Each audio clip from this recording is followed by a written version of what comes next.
What is going on YouTube? It's your boy Malik at Malik's Water Garden, and we're doing a species spotlight on these gorgeous fish, the rainbow shiners. Their scientific name is Notropis Chrosomus, so I'm going to give you basic information that I have on them and also other little tidbits that you can use to have a successful group of these guys in your own collection, and also just little information about breeding and just temperature and whatnot, and just basic care. So this is not an in-depth review on these fish and care guide because I have no experience in that level with these. I've only had these fish 2 times now. This is the second time I'm having them. The first time I ended up killing all 7 of them in a matter of like 6-7 months because I had them in too warm water. So this is the second attempt, so I am going to breed them this time. They are at 73 degrees Fahrenheit, I believe. We're going to check that with the temperature gun, so stay tuned till the end. If you haven't liked this video, please like down below so we can get 25 likes on this video. And if you haven't subscribed, please subscribe to the channel and hit that notification icon so you get updated when this type of content gets uploaded. I update pretty frequently now, and I have a lot of informative videos, so please check those out down below as well.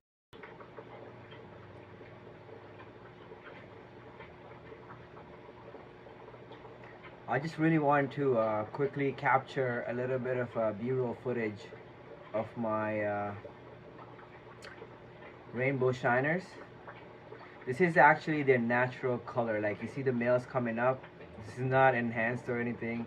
I'm just gonna put like basic filter on it, like whatever, on my color correction app, or my editing app, but like essentially this is how these fish look right now. I just turned the lights on about 20 minutes ago and did a water change, about a 65-70% water change, and I'm slowly filling it back up now. And the temperature in here is 72 degrees Fahrenheit. So let me get my temperature gun and show you guys that real quickly. Find it.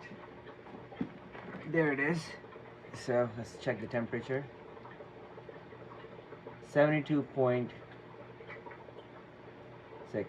7, 8. So somewhere there. And I put water the same temperature because this tank is in the corner of the fish room, and the temperature in here is pretty low compared to every other tank. And when I bring water into my room and set it on the floor, that's the temperature it sits at. It's 72 degrees. So this is basically ground level. This is the coldest tank in my room, or one of the coldest tanks, if not the. Actually, yeah, this is the coldest tank, or one of the. There could be one more that's the same temperature or close to it. Anyways, I just want to really quickly show you guys that, and I'll add some more B-roll footage of these guys at the end of this. But they're a really beautiful fish, and you can keep these in an unheated tank. I think they can tolerate near freezing temperatures without any issue, but I recommend keeping them between 50 degrees Fahrenheit and 70 degrees Fahrenheit in the winter. And in the summertime you can go up to about 74-75 degrees Fahrenheit, but anything above that long term, they will start suffering, and they will die. I have had them. I've had a group before, and I didn't know that, and I had them at 78 degrees, and I lost the whole group within a matter of months. So they will die once the temperature goes up beyond 75 degrees Fahrenheit. So that's something to consider. Long term, you cannot keep them in temperatures above 75 degrees.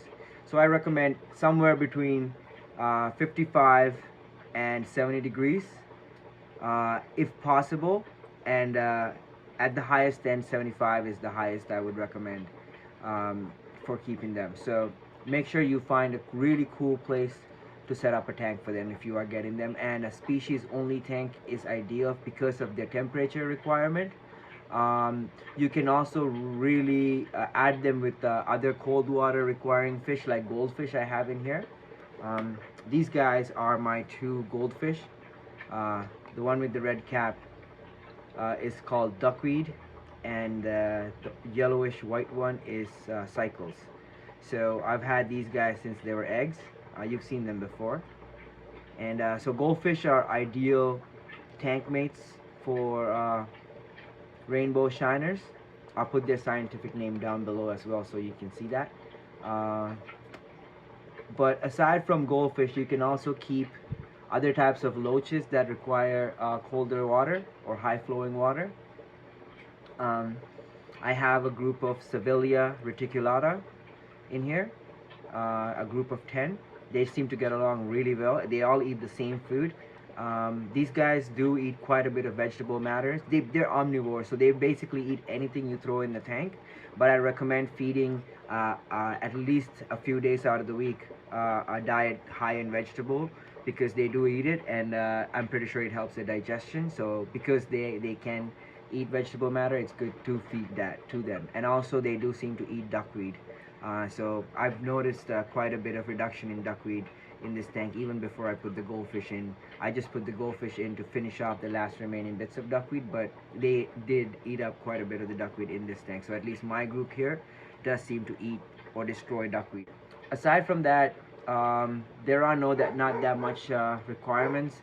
It is said that they require high flowing water, so a power head or some type of a flow generating device is recommended, but not required, as long as you can provide adequate levels of oxygen. So like if you can provide several air stones plus a couple of different other options to move the water and oxygenate the water, they should be fine. Especially at a lower temperature, the dissolved oxygen level is high in water, so it shouldn't be too much of an issue. But if the water temperature is coming up over time, you would need to increase the oxygen concentration, so a power head is definitely a good idea. In general, I don't really recommend using something too strong, because although they can handle it, you don't want your fish bouncing around all day. They do come from fast flowing waters, but when people tell you this type of information, you have to think about it. Even though you find a fish in fast flowing water, does not necessarily mean that the fish likes that type of environment. It just means that that fish was at that moment in time, at that moment of collection, was in fast flowing water. It could necessarily be migrating to a place where it does not have fast flowing water when it is settled down. It could just be in the process of migration, and at that point we capture it and say this fish likes fast flowing water. It's just an understatement and a generalization of what is actually happening. Forgive my dog, actually, she's just having a moment right now. But anyways, I just want to add that there. So something that generates a decent amount of flow, but not too much flow. Also a sponge filter right there in the back with the airlift or jet lift or whatever you call that. So, oh yeah, that's what the filter is. Zoom in on that. The filter here is a power head is a Cascade Penplax Cascade 300. So that's what I have. I think it generates about 100 gallons an hour, if I'm not mistaken. I'm trying to zoom in, but anyways, it's a small pump, doesn't generate a lot of flow, but a decent amount of flow. You can see the fish are actually happy in this water, but they're not bouncing around. They're not being bounced around in the glasses or anything like that. They're just coming up to the front, eating, doing their thing, checking me out. They're very personable fish, actually. These guys, I believe, are wild caught. They naturally occur in Tennessee. That's my understanding. I could be wrong on that. You could double check. But they are from the U.S. They are native fish. So check with the local laws if you are allowed to keep them. I am allowed to keep them here in Canada because they're not native to Ontario. So if you are living in Ontario, for example, you cannot keep any fish native to Ontario, or any animal literally that is native to Ontario in captivity in Ontario. That's against the Ontario law. But if you live in Ontario, you can keep US native fish and reptiles in captivity here in Ontario, as long as they are collected with permits or bred in captivity themselves. So that's the essence of our law here. So you can legally keep these fish here in Canada. So that's something you can consider. This is a gorgeous fish. Look how much beautiful they are. They are kind of coloring down a little bit now because the excitement phase of the day has kind of resided. So this is their natural color. This is like that dominant male in the back middle there, and this one here in the front glass. There's a few dominant males. Those will retain their color throughout the day, and they will stay in their full-on turned-on color mode.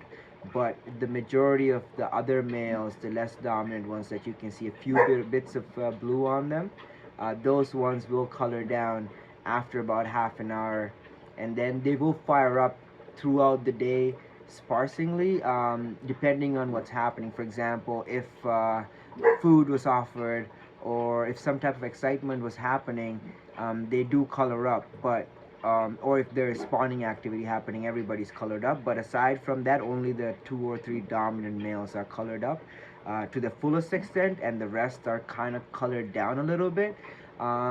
So this dynamic, I've noticed, does not happen when there is not a group of at least 10 or 15 or more.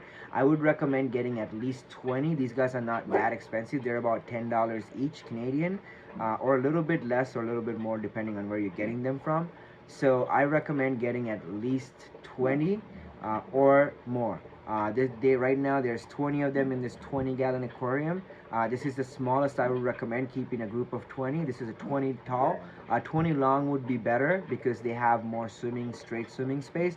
Definitely put a lid because they can jump. They're not jumpers all the time, but if they do get spooked, they will jump. I will give you some above water footage right now just to show you.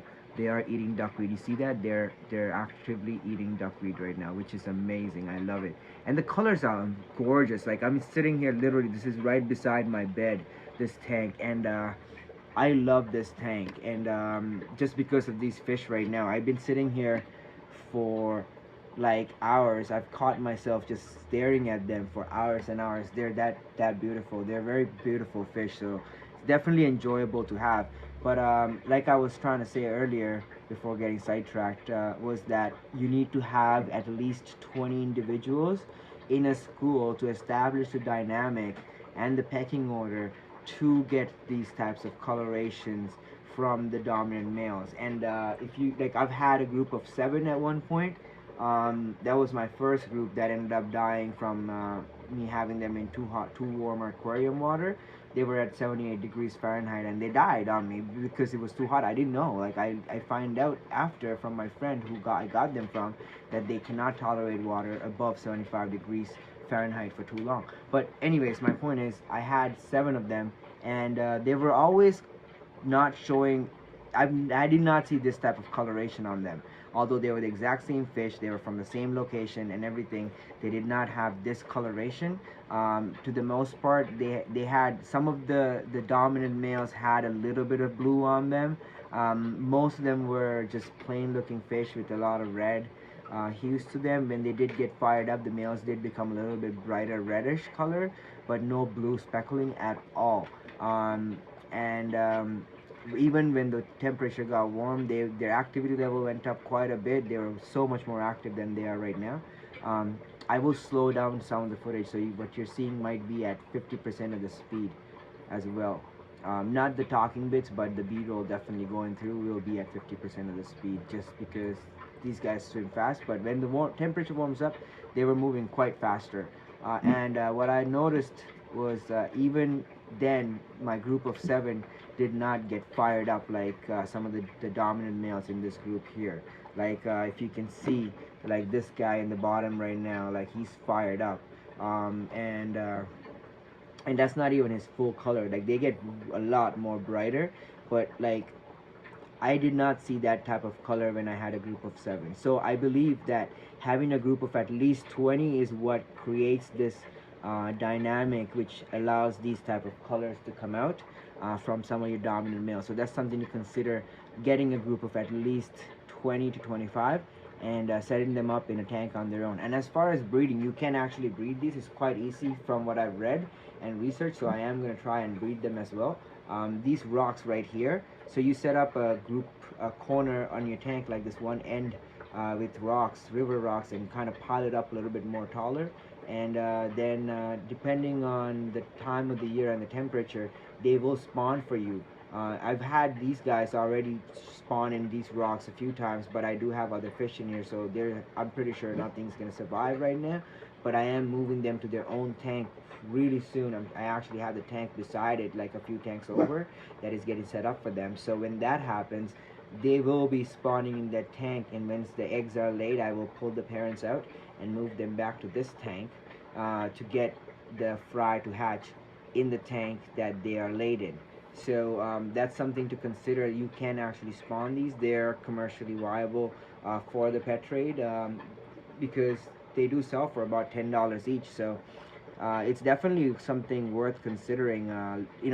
Any fish you're keeping, I highly recommend attempting to breed them, simply because of the fact that these animals are losing a lot of their natural habitat, and on top of that, we are collecting them from the wild for the pet trade, especially like good looking fish like these get collected quite often, and you to minimize the stress of the wild population, as well as to have insurance colonies. It's a really great idea to breed animals that you are also keeping. So any type of fish you're keeping, amphibians, reptiles, attempt breeding them and learn more about them. Instead of keeping one of each kind of animal, or if you're going to keep plecos, don't keep 10 different kinds of plecos. Try to keep 10 of the same kind of plecos in one tank, and then try getting fry out of them, and that would help the species a lot more than you keeping one of each, which would have no chance of breeding and furthering their genes and their line, their gene, to adding their genes to the general gene pool of the captive population as well. So these things have to be considered when you are keeping some of the rarer, more endangered species of animals. A lot of the stuff coming from the Amazon is going to be extinct over the next decade or two, so we need to really take the time and find out a lot more information about these animals before it's too late, and start preserving them for future generations. So that's something to consider. So I'm just gonna leave it at that and let you guys go. So please consider the fact that anything you're keeping could be going extinct in the wild.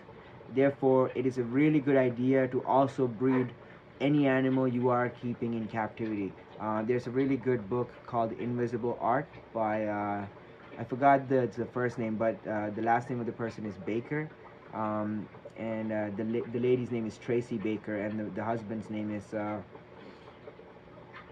George, I believe. I'm not sure, but something Baker, and it's called The Invisible Art in Defense of Captivity. So it's a really good book. If you have the chance to find a copy, they're not that widely available. I've been searching for a copy myself, but it talks about this exact concept that I just explained to you, but in more detail. It's a 40-page book, so or 45 or something. It's not that big, but it talks about this concept in more detail. So it's a good idea to check it out, and also to try and breed all the animals that you are keeping. So that's the message I have for you guys. This is the fish that I'm highlighting today. I just wanted to make some B-roll footage, but it ended up becoming a video now. Thank you for watching. I love you all. If you haven't subscribed, please subscribe down below, and please hit the notification icon so you get updated when content like this gets uploaded. And please go and check out all my other videos on the channel, and also like them. If you haven't liked them, I want to get 25 likes on every single one of my videos. So if you haven't, please like this video, and please go back and watch my other videos, and please make sure you like them as well, so you can get 25 plus likes on all my videos. Thank you so much. I love you all. I'll see you guys tomorrow. God bless.